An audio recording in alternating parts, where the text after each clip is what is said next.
Fronteiras interseccionadas. O vídeo se inicia com o vídeo institucional da Caixa Econômica Federal. Há pequenos vídeos que intercalam ao longo da narração. Há imagens aéreas de uma floresta, um menino nadando no rio, imagens de diferentes indígenas que usam pinturas no rosto e nos corpos, vídeos de diferentes plantas, frutas e animais e pessoas vivendo diversas situações dos cenários diferentes que vivem os brasileiros. No canto inferior direito está a intérprete de Libras que traduz simultaneamente tudo o que é falado. Em seguida, inicia-se o vídeo institucional da Kinross, patrocinadora do evento. Lê-se: a cultura é um direito. Conheça alguns projetos culturais que incentivamos. E em seguida, imagens de eventos culturais são apresentadas, como apresentações musicais, exposições, vendas de artesanatos locais, peças de teatro, apresentações de danças, rodas de conversa com escritores e escritoras, shows ao vivo, entre outros.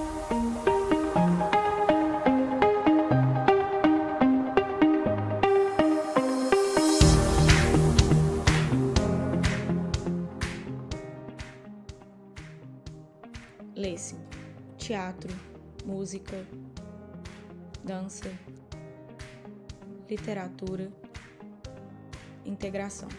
Para nós, além de um direito a ser assegurado, a cultura é um caminho possível para o desenvolvimento.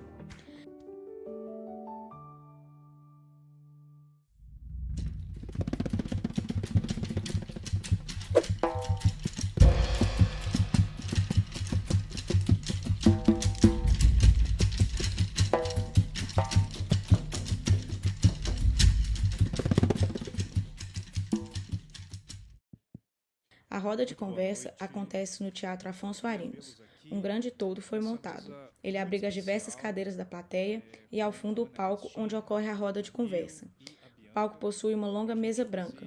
Os convidados se assentam de trás dessa mesa. De frente ao lugar que cada um assenta, colado na mesa de frente para a plateia, há uma caixa transparente de acrílico que carrega os livros que cada um escreveu, bem como seus nomes. Ao fundo, compondo o cenário, há um toldo grande em xadrez de tons vinho e azul escuro. À direita, há um banner grande em tons de roxo, verde e laranja, onde se lê Literatura, Encruzilhada e a Desumanização. À esquerda, há um grande telão que passa em seu canto inferior direito a intérprete de Libras que traduz simultaneamente tudo o que é falado. E no alto, acima da mesa dos convidados, há uma grande faixa vermelha cujo no canto direito lê-se Terceiro Fliparacatu. Da esquerda para a direita, a primeira pessoa sentada é Jefferson Tenório, um homem negro de cabelos curtos rente a cabeça de tom grisalho. Possui barba de mesmo tom. Ele traja camiseta de botões de mangas compridas branca. Usa óculos redondos de aro preto e leva no pescoço o crachá dos participantes do evento. A segunda pessoa sentada é Ana Cristina Braga Martes, uma mulher branca de cabelos castanhos lisos, cujo comprimento lhe vai até os ombros. Ela traja camiseta de botões de mangas compridas branca. Usa óculos redondos de aro preto e leva no pescoço o crachá dos participantes do evento. A terceira pessoa sentada é Jamil Chad, um homem branco de cabelos muito curtos rente à cabeça de tom grisalho. Ele traja camiseta de botões de mangas compridas de tom branco e óculos redondos de tons marrons. Leva no pescoço o crachá dos participantes do evento. A quarta e última pessoa sentada é Bianca Santana, uma mulher negra de cabelos escuros muito cacheados e cheios no estilo Black Power. Ela traja regata branca. Leva no pescoço o crachá dos participantes do evento. É possível ver a silhueta da plateia de frente ao palco e de tempos em tempos ela é filmada e está cheia. No canto inferior direito do vídeo em questão estão os intérpretes de Libras, que intercalam ao longo do vídeo. Diferentes mulheres e homens que trajam sempre camisa preta. Eles traduzem simultaneamente tudo que é falado. Uma coisa que não faz parte de uma identidade hegemônica, ela sofre uma série de outros preconceitos na medida em que a ela se sobrepõem vários desses rótulos. No meu caso, eu pensei em como conversar, como é que a gente poderia iniciar aqui um debate com o Jamil e com a Bianca, e não foi fácil, aliás, não foi difícil descobrir, achar um tema que me conecte diretamente ao Jamil, que é o tema das migrações internacionais, e com a Bianca, que é, obviamente, uma pessoa super reconhecida pelos trabalhos que ela faz com relação à etnicidade, né? Então, eu vou começar por aí. Esses dois itens, embora, como eu disse, eu vou tratar separadamente um e outro, mas, na verdade, eles estão conectados em pessoas que têm esse feixe, né, de situações difíceis e são oprimidas. Eu penso que as fronteiras interseccionalizadas ou interseccionais, elas são também fronteiras de fricção. E eu acho que essa palavra é importante, porque ela dá justamente a dimensão de um atrito, e essas fronteiras, quanto mais próximas elas estão entre o amigo e o inimigo, maior é essa fricção, né? Então, nós, no Brasil, por exemplo, temos alguma rixa, alguma competição com a Argentina, mas não temos nenhuma com a Letônia, não temos nenhuma com a Noruega, não temos nenhuma com países com os quais nós não estamos perto e não nos aproximamos culturalmente, politicamente, simbolicamente. Mas essas fronteiras onde as pessoas estão numa situação, né, inclusive física, mais perto umas das outras, elas são talvez até bem mais complicadas. Porque, nesse caso, as fronteiras elas não são suficientemente fortes, né, para separar e para demarcar o espaço do eu e do eles. E elas vivem numa oposição constante, íntima, de desafio, né, de muita fricção, como eu disse, e elas vivem também com uma necessidade muito básica e vital de se proteger do outro, né, de não ser engolido pelo outro, e, portanto, de perder a sua própria identidade num processo de fricção. Bom, um dos exemplos evidentes disso que eu estou falando é a fronteira do México com os Estados Unidos. Vocês sabem que foram construídos vários muros, né? Quando a gente fala no muro do Trump, a gente está falando, na verdade, de vários muros.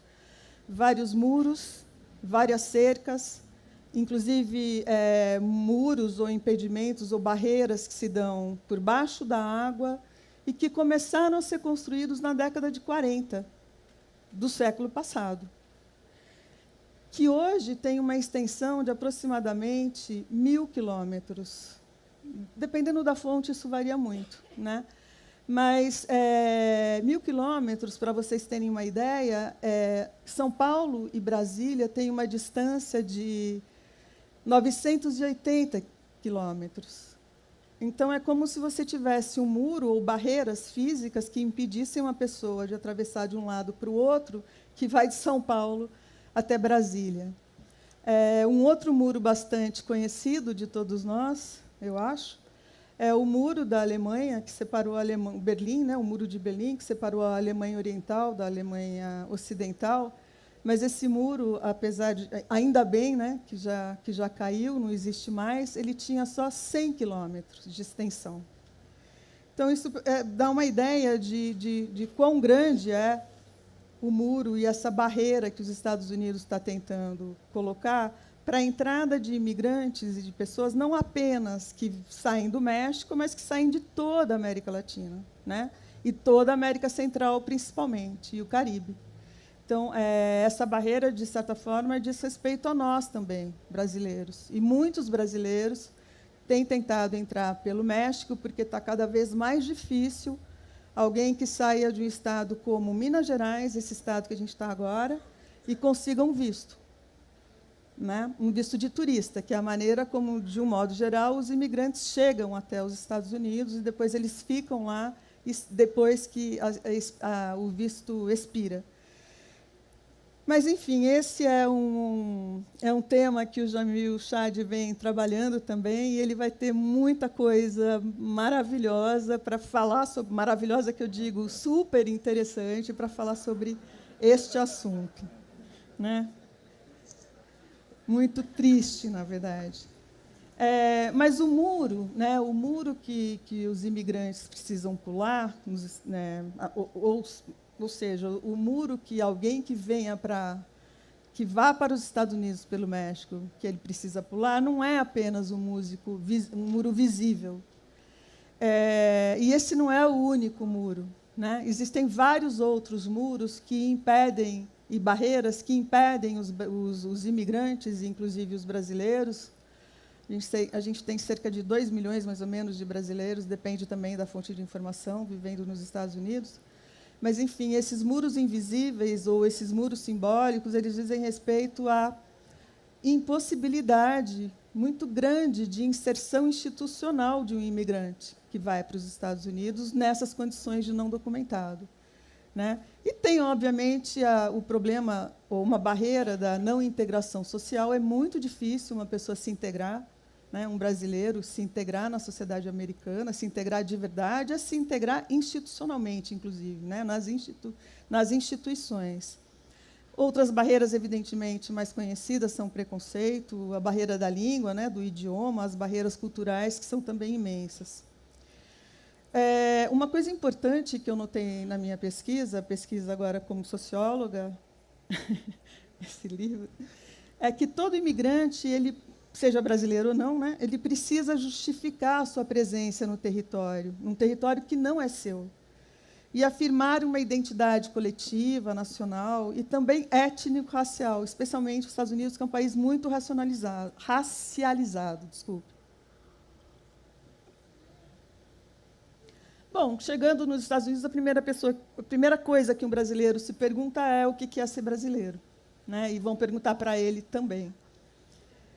E eu acho que interessante é que, nas minhas pesquisas, eu pude constatar que, na cidade de Boston, onde eu fiz várias entrevistas qualitativas, e para onde vai um grande número desses brasileiros, a afirmação "sou brasileiro" ela corre par e passo à afirmação "não sou hispânico". A princípio, isso me chamou muito a atenção, porque nós somos muito semelhantes, né, nessas fronteiras que são mais coladas uma à outra, como eu estava falando.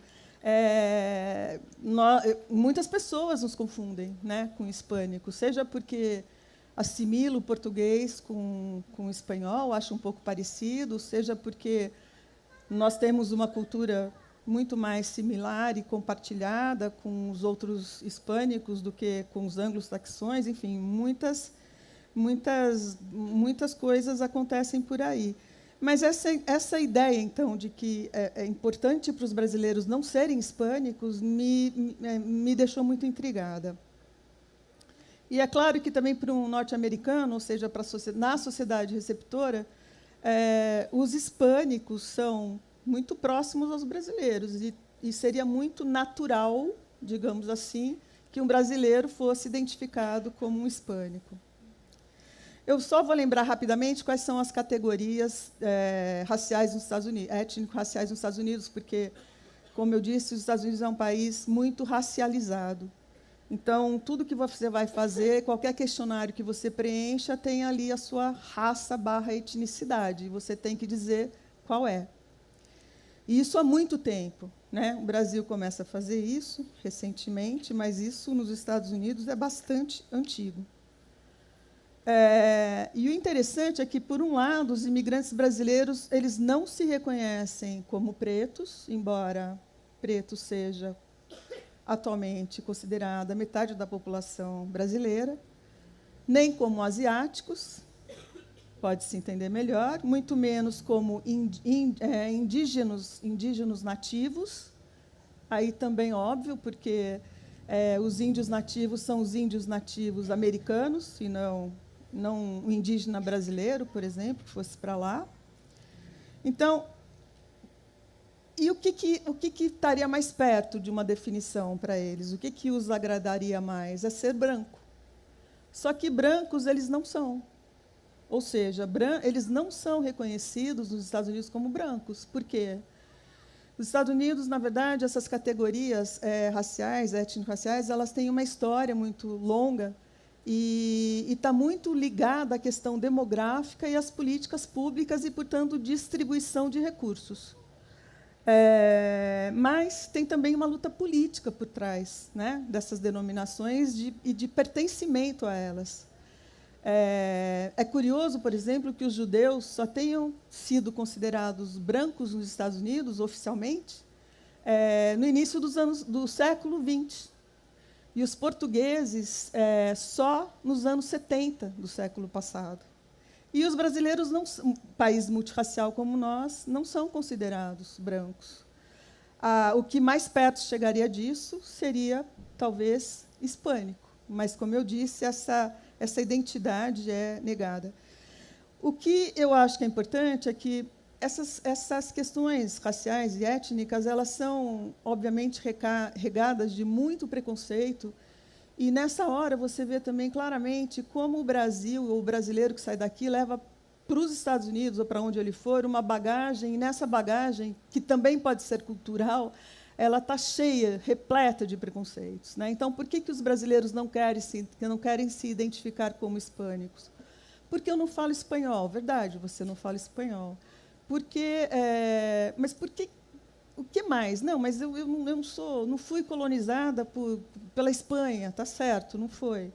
Mas eu acho que o que realmente pega é que os hispânicos são considerados a população imigrante mais pobre, que tem o menor índice de escolaridade, são pior remunerados e, portanto, desfrutam de uma posição muito baixa, digamos assim, né, muito no chão de uma hierarquia social que você pudesse construir através dessa questão da raça e da etnicidade.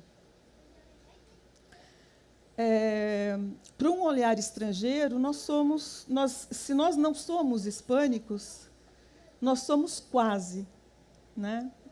E essa palavra me chama muito a atenção, quase.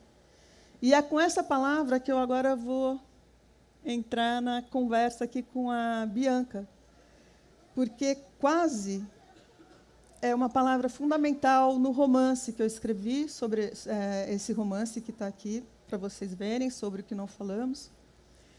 Porque a minha protagonista é uma adolescente que tem um pai preto e uma mãe branca, que ela não conheceu jamais e que ela nem sabia que ele era preto. E, quando ela começa a descobrir essa história, ela começa também a entender que ela própria era branca.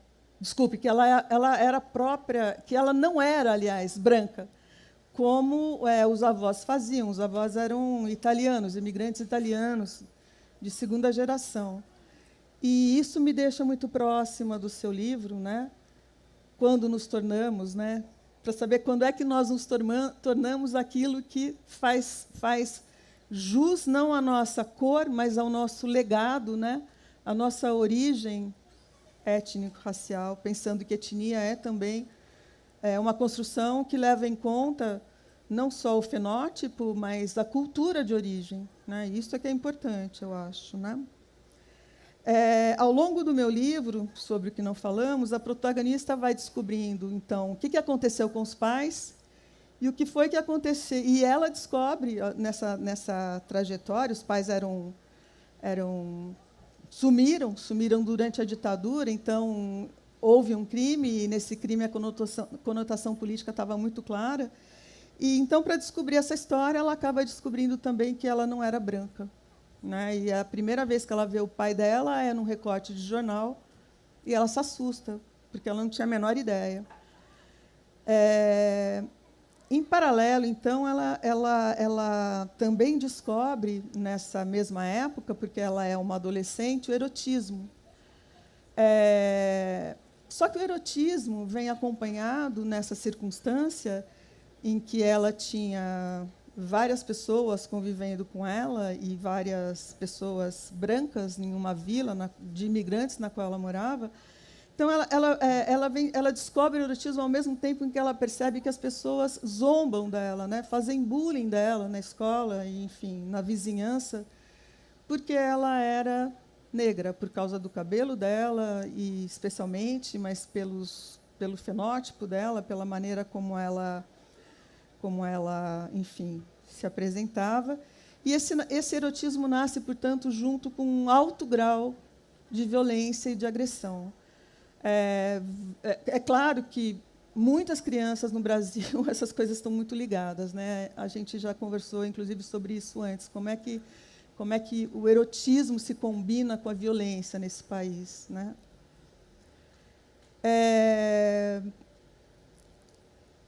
E eu vou terminar lendo um pedacinho aqui do meu livro, onde ela, depois de descobrir tudo isso, vai para casa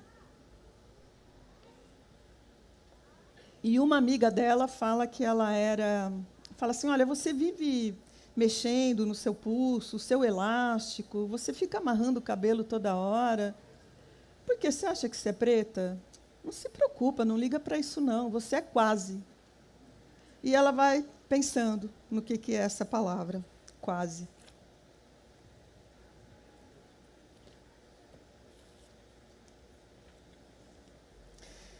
E é assim, ela estava numa praça, né? O freio ardido de uma bicicleta me fez voltar ao banco, o jardim, a rua. Metal raspando metal. A roda da bicicleta parou a 1 palmo da menina. E essa menina quase foi atropelada. Quase. É ela narrando, né? Uma pessoa pode ser quase? Na noite anterior, depois de ter conversado com a minha avó, eu abri o dicionário e fiquei por muito tempo pensando nessa palavra, que de simples e óbvia tornou-se, para mim, uma pergunta que pedia explicação. Precisava ter calma para compreender cada palavra que ela estava lendo no dicionário, né? Anotava, ia atrás, juntava uma com a outra, até fazer algum sentido. Quase podia ser uma pequena diferença para menos. Isso eu já desconfiava. Eu sou quase. Sou menos, não chego a ser, não alcanço. Quase é sempre menor do que deveria ser, é falta. É o que acontece antes da hora, e não deveria ter acontecido, que nem fruta colhida verde. Estava escrito no dicionário que, quando se refere à distância e proximidade, quando significa uma coisa que nunca... quase significa uma coisa que nunca está onde deveria.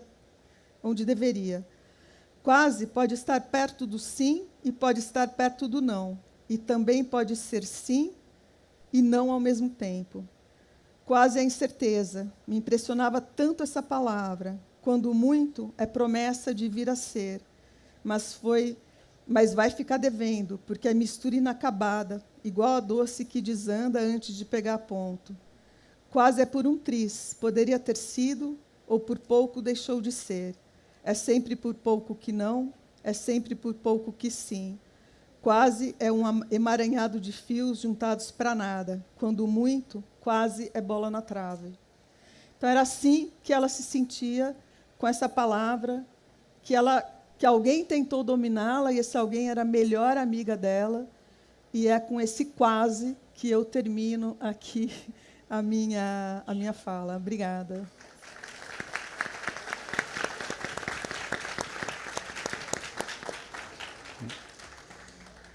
Boa noite a todos. É um prazer enorme estar aqui pela terceira vez.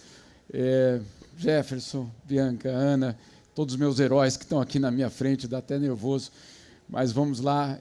Hoje, antes de vir para cá, eu fiz uma live no UOL e o produtor me perguntou, Bianca, você está onde, né, para colocar de onde eu estava? Eu falei, em Paracatu. A pessoa falou, nossa, faz muito calor aí. Eu falei, faz, porque a acolhida é espetacular. Todas as vezes que a gente está aqui, a gente é muito bem acolhido e, de fato, é um calor no coração, um calor na alma. Muito obrigado pelo jeito que vocês nos acolhem. É realmente muito, muito lindo. O ano que vem eu vou voltar, viu, curadores? Não sei, enfim. Ana, a questão dos muros, eu, inclusive, pedi para o pessoal colocar... Esse é o muro de 1.000 quilômetros que a Ana citava. Voltar dos Estados Unidos, fiquei um ano lá fazendo muitas viagens. Uma delas era justamente percorrer o muro entre o México e os Estados Unidos. Isso aí eu estou filmando do lado mexicano da fronteira. E eu tenho, basicamente, uma constatação, pelo menos, dessas viagens, não só para esse muro, mas para outros muros também, Bianca também sabe disso, que não existem fronteiras naturais. Isso não existe no mundo. Todas as fronteiras são políticas. Essa fronteira não estava aí. O Rio Grande não era fronteira de absolutamente nada. E aqui se transforma numa fronteira. Então, ele não é absolutamente um conceito natural. Eu sempre tive talvez um interesse por muros, porque eu estudei no colégio alemão em São Paulo. E eu me lembro, dia 9 de novembro de 1989, a gente não teve aula. Claro, para nós era a única coisa que importava. Mas por quê? Porque tinha caído o muro de Berlim. E os professores estavam absolutamente emocionados. Eles não estavam mais ou menos emocionados, eles não estavam mais ou menos comentando aquele fato, eles estavam falando basicamente da identidade deles. E eu me lembro de ter ficado muito impressionado com aquela comoção, basicamente, numa escola, que, obviamente, para um moleque não fazia nenhum sentido. E eu comecei a entender o que será essa relação de muros.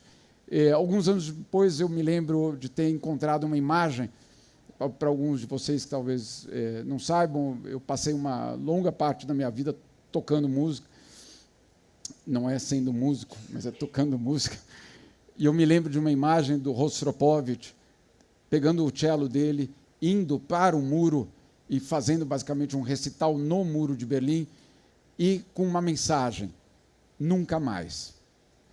35 anos depois, nós nunca tivemos tantos muros no mundo como hoje. Isso é uma prova do que eu estou falando. Eu quero ler só um trecho desse meu livro que eu estou lançando agora, justamente sobre essas viagens, e que ele fala justamente do muro. Então, ele foi escrito na cidade de Del Rio, no Texas, o que já por si só mostra que o muro separa outras coisas e não exatamente naturais. A cidade chama Del Rio, estava no Texas, como tantas outras, San Diego, São Francisco, etc., etc. E eu digo o seguinte: já são mais de 70 países visitados e 25 anos de profissão. Entrevistei criminosos de guerra, heróis anônimos e vencedores do Prêmio Nobel da Paz. Mas me deparar com um muro entre nós e os Estados Unidos foi uma das experiências mais importantes que tive. Percorrer aquela arquitetura da opressão me deixou mudo por várias horas. Erguido numa linha imaginária, ele é o resultado de um ato político e hoje ajuda a perpetuar uma narrativa da ameaça à segurança nacional. Se a história dos Estados Unidos é repleta de exemplos de cotas que foram estabelecidas para proteger a identidade branca, o muro é só mais uma delas. Sim, todos os governos têm o dever de proteger suas fronteiras, mas o muro que visitei não é sobre proteção, é sobre medo. Muros fazem sombra onde não existia. Entendi no México que seu poder não vem do aço, nem dos cartazes com avisos aterrorizantes do que ocorreria se alguém ousasse saltá-lo. O poder no muro é psíquico. Ele constrói uma realidade física, mas, acima de tudo, ele ergue uma nova realidade mental. Muros revelam o estado psíquico de uma sociedade. Se oficialmente são erguidos contra bárbaros, imigrantes, terroristas, drogas e armas, o que eu reparei nos comícios de Trump, nos quais eu estive, é que, acima de tudo, são construídos contra o diferente. O objeto central dos muros não está fora deles, está dentro. É ali que parece estar a sombra. Quanto mais alto, mais ele desnuda e mostra naquelas sombras os medos mais secretos daquela sociedade.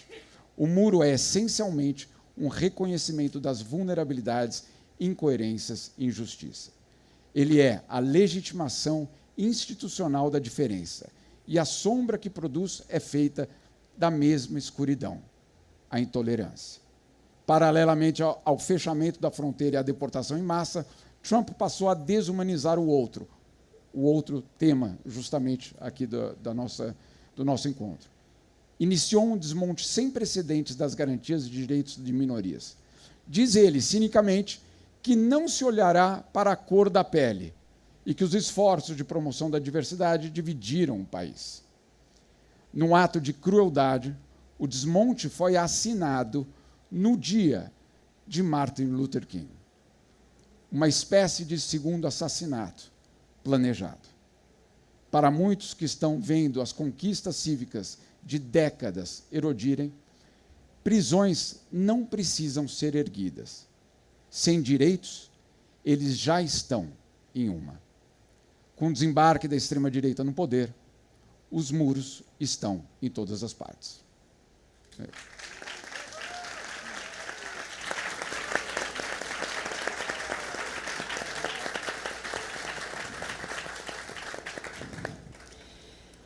Há um muro de mais ou menos 760 quilômetros, quase os 1.000 quilômetros desse muro que divide a fronteira dos Estados Unidos com o México, que divide Israel da Palestina, da Cisjordânia.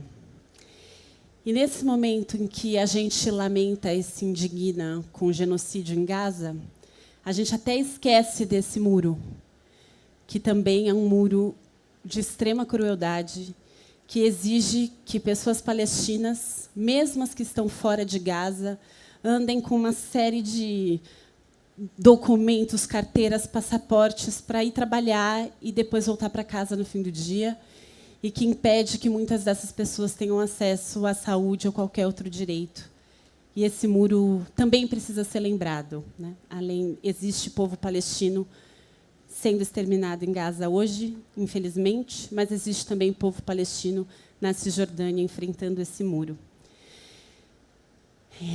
Palestina Livre tem alguém com uma faixa aqui. Obrigada. Dos muitos outros muros que existem no mundo, infelizmente, também tem um muro de 2.700 quilômetros no continente africano. E adorei quando a Ana Cristina trouxe assim, uma distância para a gente tentar compreender o que isso significa, né?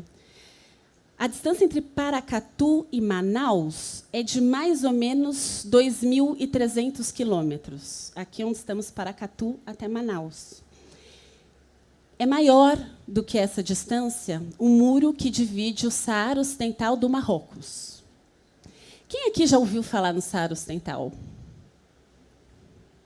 É uma porcentagem tão pequena, quem está no fundo da sala consegue enxergar. Dá para contar nos dedos das minhas duas mãos, num auditório de 400 pessoas, quantas já ouviram o nome Saara Ocidental. Porque o Brasil não reconhece o Saara Ocidental como um país soberano. E o povo saharaui diz que ele é o último país africano ainda colonizado. E é terrível saber que ele é um país colonizado por outro país africano, Marrocos. Em 1976, Saara Ocidental, Marrocos e Argélia venceram uma guerra contra a Espanha e expulsaram a colonização espanhola. Mas Marrocos descumpriu um acordo, tanto com a Argélia quanto Saara Ocidental, e ocupou o território do Saara Ocidental. E no mapa que o Brasil reconhece como mapa do mundo, é um país só, né? Marrocos, Saara Ocidental. Eu também não sabia da existência do Saara Ocidental até 2022, quando, num encontro feminista no Quênia, eu conheci Mafuda Lefkir, uma ativista feminista que havia saído da prisão, onde ela passou 6 meses. E o motivo da prisão é porque ela costurou bandeiras do país dela e distribuiu na rua com mais mulheres saharauis. Ela passou 6 meses na prisão, foi muito torturada por costurar a bandeira do país dela, por distribuir a bandeira do país dela. E a Mafuda falou: olha, eu gostaria muito que você conhecesse o lugar onde eu vivo, que é a cidade de Laiune, a capital do Saara Ocidental, território ocupado. Disse para ela: olha, desculpa, não tenho a menor condição de fazer isso, né? Mas fiquei com aquilo sempre na cabeça. E, alguns meses depois, algumas ativistas brasileiras fizeram um encontro de cuidado de mulheres no Marrocos. Eu também não poderia ir ao Marrocos, ficar uma semana cuidando de mim. Mas eu achei que era uma ótima oportunidade para tentar chegar ao Saara Ocidental. E fui buscar financiamento para conseguir fazer isso. E só depois de tudo muito combinado, eu fui apurar melhor. E vi que, entre 2014 e 2024, 300 jornalistas tinham sido deportados na tentativa de entrar no Saara Ocidental. E aí, junto com os jornalistas de lá, eu entendi que, se tudo desse muito certo, eu conseguiria entrar no Saara Ocidental, entrevistar a Mafuda antes de ser deportada. Mas o melhor cenário era esse. As bênçãos são tantas que eu consegui entrar, entrevistá-la e sair sem ser deportada. Mas eu não pretendo voltar ao Marrocos, porque praticar jornalismo no território ocupado é crime. Então, pelas leis marroquinas, eu cometi um crime por contar da realidade do Saara Ocidental. Essa ocupação, que existe desde 1976, ela gerou uma guerra. Então, entre 76 e 91, esses povos ficaram em guerra. A ONU chegou, tem uma ocupação da ONU desde 91 lá, e não deu muito resultado. Então, esse país está em guerra de novo. Das mais ou menos 600 mil pessoas do Saara Ocidental, uma porcentagem muito pequena continua no território do país. Tem gente do Saara Ocidental no mundo todo, inclusive no Brasil, né, numa diáspora, mas tem também um acampamento, um campo de refugiados na Argélia. A Argélia acolhe e recebe muito esse povo. E quando eu entrevistei a Mahfouda, na casa dela, e a gente escondida, não podia nem abrir a janela, né, porque eu não podia estar lá, ela me disse que o que ela lamentava mais naquele momento era não poder caminhar comigo pelo deserto e olhar as estrelas. E, um ano depois, eu recebi um convite da Associação de Mulheres do Saara Ocidental, que completava 50 anos e fez uma celebração no campo de refugiados, quando eu tive uma oportunidade muito bonita de caminhar no deserto com algumas daquelas mulheres, olhar as estrelas e compartilhar daquele sonho, daquele desejo de liberdade. E eu aproveito para agradecer Matheus Leitão, que foi até a Argélia, para, se eu tivesse algum problema, ele me trazer. Eu não precisava ser salva, mas eu agradeço muito por você ter ido me salvar.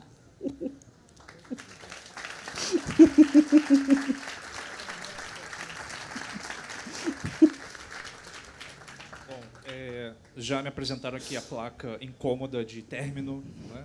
Mas a gente tem um segundo bloco rápido. Sei que é muita coisa para a gente falar, né? Mas a gente agora vai falar sobre o outro, né?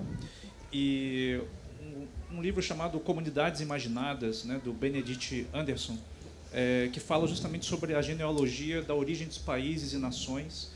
E ele vai falar justamente de um período bem interessante que já considerado a modernidade, das grandes navegações, né, em que as comunidades deixam de ser pequenos vilarejos, né, e começam a ganhar uma expansão, de modo que eu não consigo mais enxergar, né, os limites. Né, então, eu preciso imaginar os limites dessa comunidade e, mais do que isso, imaginar o outro, né, e imaginar o que significa ser daquele país. Né.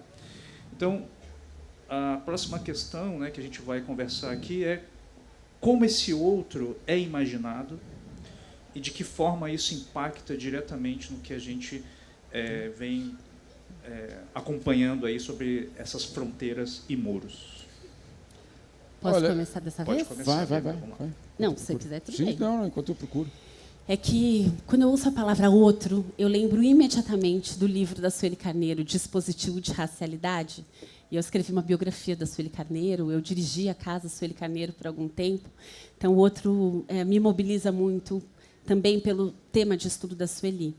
Esse livro se origina da tese de doutorado dela, que chama... eu não vou lembrar o nome exato, eu sempre erro o nome exato da tese, mas tem a ver com a construção do outro como fundamento do ser. A construção do outro... Desculpem, obrigada, Léo, que tentou me ajudar. Mas vocês podem achar na internet. Mas a ideia é o eu hegemônico, como a Sueli Carneiro diz, que, quando a gente pensa nas relações raciais no Brasil, mesmo a gente tendo como autodeclaração branco, pardo, preto, amarelo ou indígena, quando a gente pensa nas nossas desigualdades raciais, a gente tem num polo pessoas brancas e em outro polo pessoas negras, que é a soma das pessoas que se autodeclaram pretas e pardas. E, no Brasil, essa autodeclaração é por fenótipo. Né? Tem um amplo acordo, tanto do próprio Estado brasileiro quanto dos movimentos sociais negros, de que a experiência do racismo aqui ela está muito ligada ao fenótipo, aos meus traços, à minha cor de pele, ao meu cabelo, muito mais do que à minha origem. Né? E nessa construção, né, nessa forma como o Brasil vai organizando as hierarquias raciais, a gente costuma dizer que não teve aqui uma lei de segregação racial como teve nos Estados Unidos. Puxa, a gente teve várias, né, não só uma.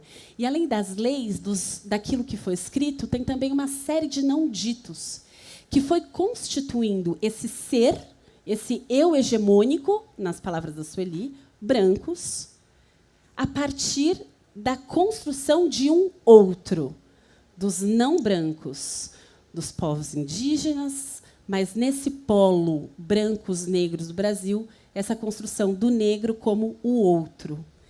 A gente podia ficar aqui um tempão falando sobre esse outro, sobre essa invenção da modernidade europeia, que, pensa-se, adoro, né? Meus alunos não me suportam mais falando tanto da emergência do indivíduo, dessa noção de indivíduo na modernidade europeia e dessa construção do outro, porque é o momento que a Europa passa a invadir as Américas, sequestrar pessoas em território africano para escravizá-las, queimar mulheres como bruxas que resistiam a essa nova ordem mundial e chama tudo isso de iluminismo e renascimento.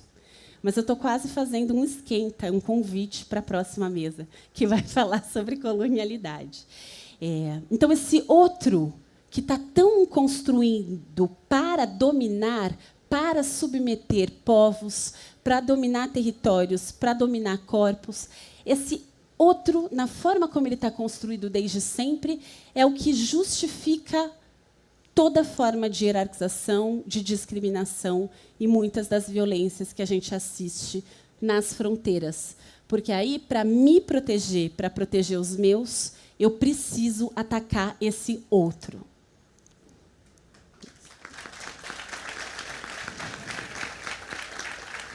Um outro inventado, assim como as fronteiras são todas inventadas. Exatamente. Jefferson, justamente para concluir essa questão e, eventualmente, a mesa, eu vou aproveitar, inclusive, só para explicar o título do meu livro, porque, de fato, é o que levou a Bianca a me escrever, na verdade, escrever uma coluna na Folha que tinha a ver com esse episódio. O título, Tomara que Você Seja Deportado, é um episódio que aconteceu com meu filho em Nova York. Antes da vitória de Donald Trump, perdão, da posse de Donald Trump, ele tinha 10 anos e me perguntou: papai, o que vai acontecer com a gente quando o Trump assumir o poder? Eu falei: nada, cara. O teu pai tem visto, tua mãe tem visto, vocês estão na escola, não vai acontecer nada contigo. Mas eu vi que ele ficou muito incomodado, né, com essa situação.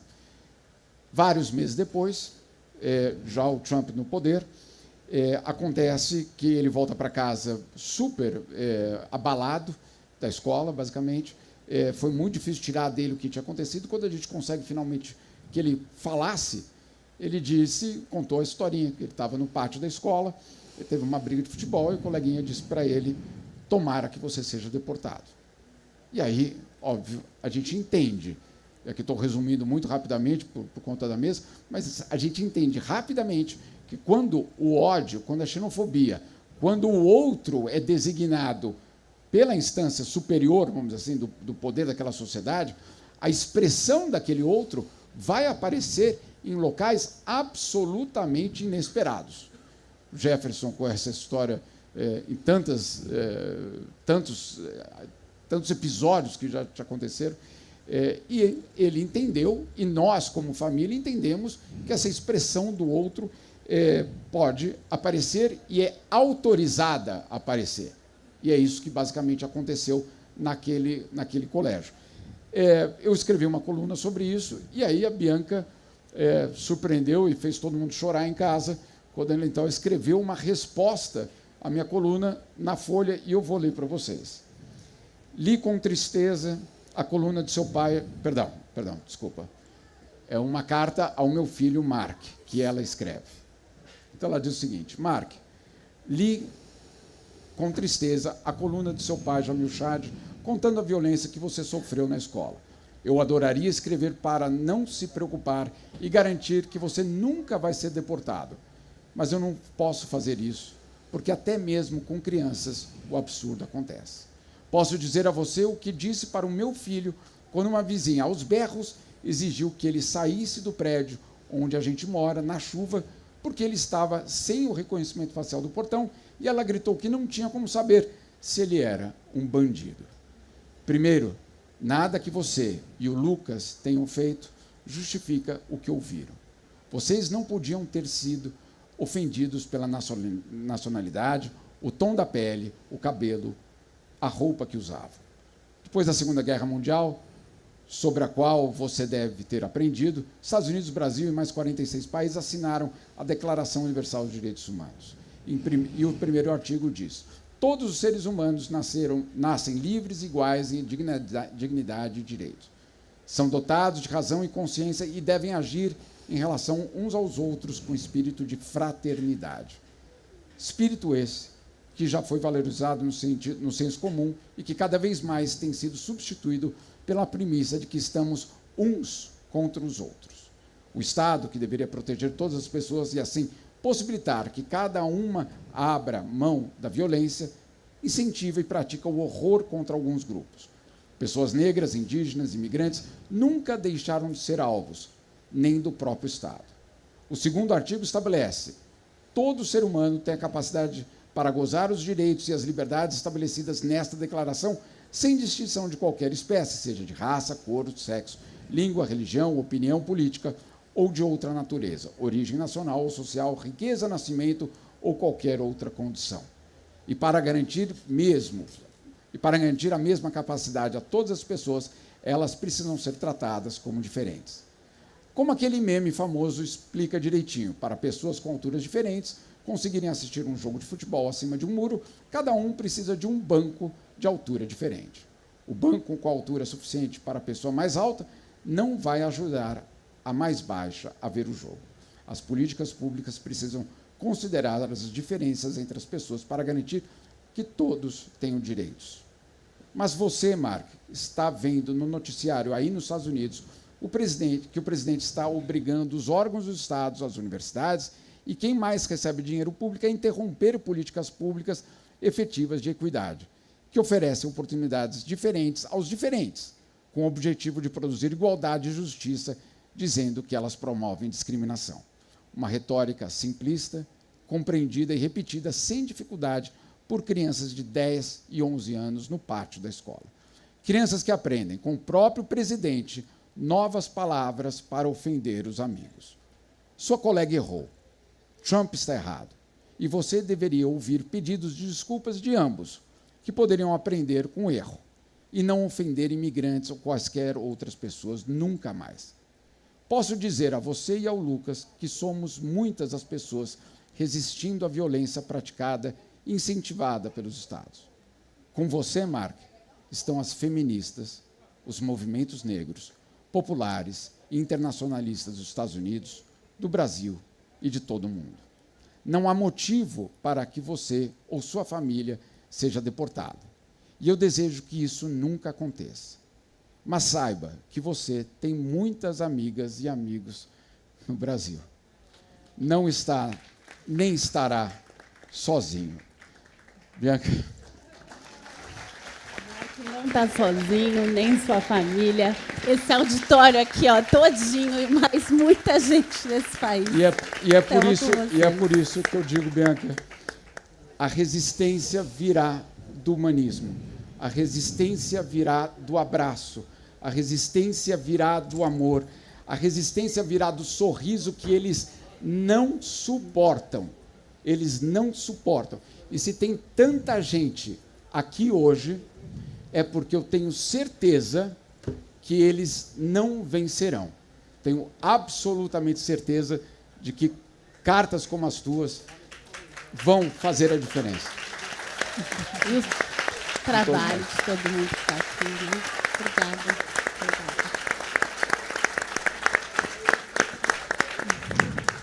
Gente, então chegou já a placa do fim do fim eu do não fim. vou falar nada. Mas considerações finais, Ana, por favor, e aí Rapidinho. fazemos o encerramento. Rapidinho, gente. Eu concordo e achei lindo, me comovi com tudo que vocês falaram, mas eu só que também queria dizer que nem sempre a construção do outro é uma construção que destrói o outro, né? A construção do outro pode ser extremamente importante, e é importante, quando você tem um mundo onde a diversidade é um valor. Não é que você tem que tolerar a diversidade. Ao contrário, a diversidade é um valor por si mesmo. Né? E um país com uma diversidade como o Brasil, inclusive racial, né? Essa palavra devia estar na ordem do dia, né? A tolerância. Ontem a gente viu vários pessoas falando sobre a intolerância religiosa, né? Mas no lugar da construção do outro com ódio, a gente vai construir a tolerância, a empatia, né? Eu acho que isso também é uma coisa muito importante para a gente encerrar essa mesa falando nessa palavra, empatia. E fazer um ódio aqui à diversidade, né? Ao outro construído positivamente. É isso.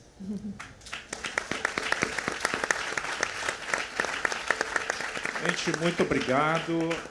Agora a Ana, o Jamil e a Bianca estarão assinando os livros ali na banca de autógrafos. E agora a próxima mesa. A Bianca não, desculpa.